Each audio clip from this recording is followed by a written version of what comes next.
Plateau, le docteur Pascal Mirakian. Bonsoir. Bonsoir. Merci d'avoir accepté notre invitation. Vous êtes gynécologue, endocrinologue au Centre de procréation médicalement assistée de Lyon. Vous êtes en Guadeloupe pour la conférence débat qui se tiendra demain après-midi au Café Papier à Jarry sur ce thème, perturbateurs endocriniens et fertilité. Alors, pour connaître le degré d'exposition des couples infertiles à ces polluants en Guadeloupe, un questionnaire a été proposé.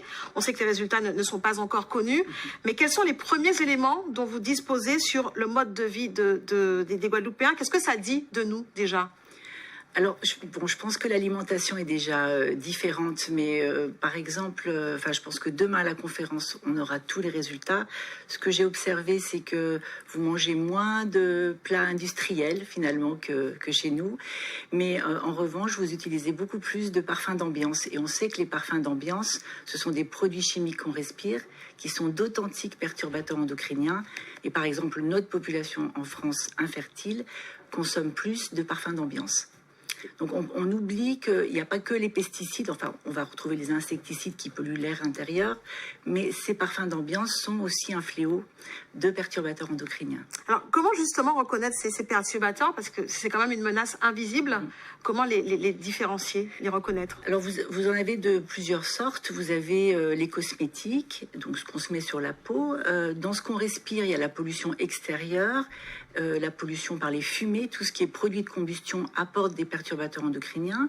La pollution intérieure, j'en ai parlé avec les parfums d'ambiance, les insecticides qu'on va mettre dans sa maison pour se protéger des moustiques. Et puis ensuite, il y a l'alimentation avec les pesticides des fruits et légumes, les conservateurs dans les plats industriels, les emballages en plastique qui vont polluer l'aliment et qui vont libérer des perturbateurs endocriniens issus du plastique. Alors, ils sont partout finalement. Comment les contourner, les éviter? Alors, c'est un peu le parcours du combattant. C'est très difficile. Ça fait plus de 10 ans que je travaille sur le sujet. Quand on essaye de faire des dosages de polluants comme ils sont ubiquitaires, on va en doser un, on va en doser deux, mais on va pas pouvoir mettre en évidence l'effet cocktail de ces polluants sur la santé.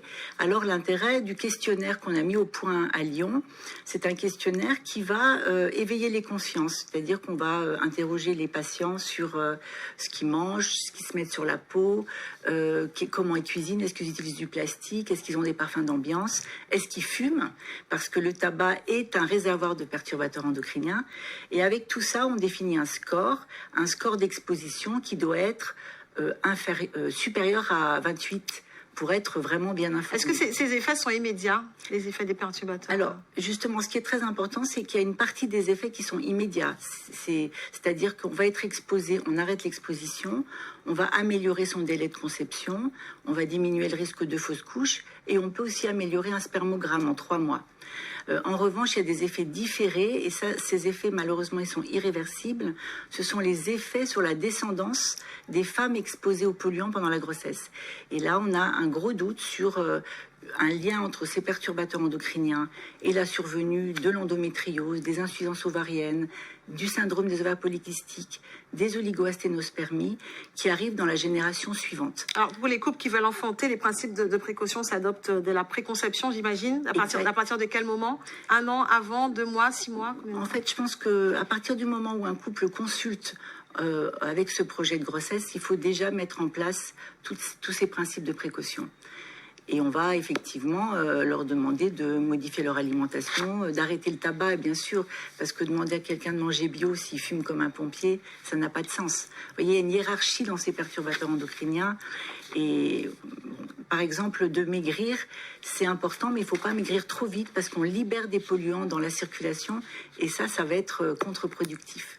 Merci beaucoup, Pascal Mirakian, docteur Pascal Mirakian, d'avoir répondu à nos questions.